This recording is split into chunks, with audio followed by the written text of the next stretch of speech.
Welcome to another English session. Today we'll discuss about articulators above the larynx. All the sounds we make when we speak are the result of muscles contracting. The muscles in the chest that we use for breathing produce the flow of air that is needed for almost all speech sounds. Muscles in the larynx produce many different modifications in the flow of air from the chest to the mouth. After passing through the larynx, the air goes through we call the vocal tract, which ends at the mouth and nostrils. We call the part comprising the mouth the oral cavity and the part that leads to the nostrils the nasal cavity. Here, the air from the lungs escapes into the atmosphere. We have a large and complex set of muscles that can produce changes in the shape of the vocal tract. And in order to learn how the sounds of speech are produced, it is necessary to become familiar with the different parts of the vocal tract. These different parts are called articulators, and the study of them is called articulatory phonetics.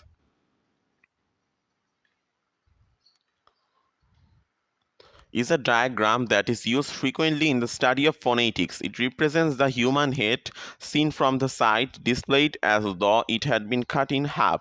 You will need to look at it carefully as the articulators are described, and you will find it useful to have a mirror and a good light placed so that you can look at the inside of your mouth. 1. The pharynx is a tube which begins just above the larynx. It is about 7 cm long in women and about 8 cm in men, and at its top, and it is divided into two. One part being the back of the oral cavity and the other being the beginning of the way through the nasal cavity. If you look in your mirror with your mouth open, you can see the back of the pharynx. 2. The soft palate of velium is seen in the diagram in a position that allows air to pass through the nose and through the mouth.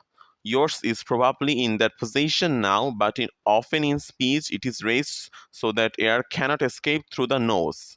The other important thing about the soft palate is that it is one of the articulators that can be touched by the tongue. When we make the sounds, the tongue is in contact with the lower side of the soft palate, and we call this velar consonants. 3. The hard palate is often called the roof of the mouth. You can feel its smooth curved surface with your tongue. A consonant made with the tongue close to the hard palate is called palatal. The sound J in yes is palatal. 4. The alveolar ridge is between the top front teeth and the hard palate. You can feel its shape with your tongue. Your surface is really much rougher than it feels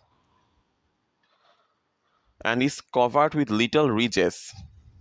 You can only see this if you have a mirror small enough to go inside your mouth, such as those by dentists. Sounds made with the tongue touching here are called alveolar. The tongue is a very important articulator, and it can be moved into many different places and different shapes. It is usual to divide the tongue into different parts, though there are no clear dividing lines with its structure.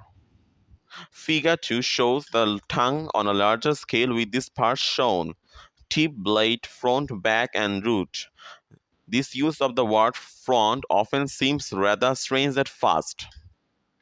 The teeth, upper and lower, are usually shown in diagrams like figure 1, only at the front of the mouth, immediately behind the lips. This is for the sake of a simple diagram, and you should remember that most speakers have teeth to the sides of their mouths, back almost to the soft palate.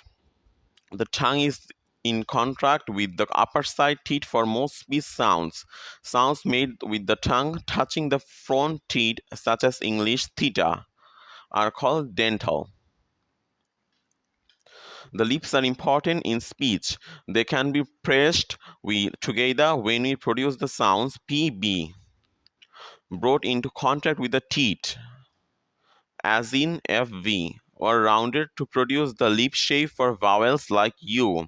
Sounds in which the lips are in contact with each other are called bilabial. With those with lip to teeth contact are called labiodental. The 7 articulators described above are the main ones used in speech, but there are a few other things to remember. Firstly, the larynx, which will be studied in chapter 4, could also be described as an articulator, a very complex and independent one. Secondly, the jaws are something called articulators. Certainly, we move the lower jaw a lot in speaking, but the jaws are not articulators in the same way as the others because they cannot themselves make contact with other articulators.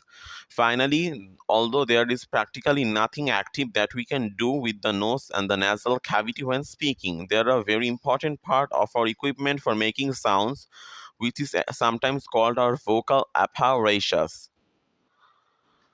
Particularly nasal consonants such as M, N, again we cannot really describe the nose and the nasal cavity as articulators in the same sense as to 1, 2, 6 above. Thanks for watching today's video.